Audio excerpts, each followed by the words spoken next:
IPLमध्ये काल मुंबई आणि दिल्ली यांच्यात झालेल्या सामन्यात मुंबईने दिल्लीवर रोमांचक विजय मिळवला. मुंबई आणि दिल्लीतला हा सामना प्रत्येक बॉलनंतर थरारक होत असताना स्टेडियममध्ये तुफान राडा पाहायला मिळाला. दिल्लीच्या अरुण जेटली स्टेडियममध्ये झालेल्या या सामन्यावेळेस एका महिला प्रेक्षकाने पुरुष प्रेक्षकाला मारहाण केली आहे. याचा व्हिडिओ सोशल मीडियावर व्हायरल होत आहे. या महिलेने पुरुषासोबत हाणामारी नेमकी का केली याचे कारण अद्याप समजू शकलेले नाही. महिलेने पुरुषाला मारहाण सुरू केल्यानंतर सुरक्षा रक्षकांनी आणि स्टेडियममध्ये उपस्थित असलेल्या इतर प्रेक्षकांनी हा वाद शांत केला.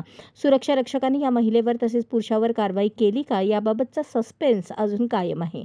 मुंबईने दिलेले 206 धावांचे आव्हान दिल्ली सहज पार करेल असे दिल्लीच्या बॅटिंगच्या पहिल्या 10 ओव्हरनंतर वाटत होते, पण मुंबईच्या स्पिनर आणि फिल्डर्सनी हा सामना फिरवला.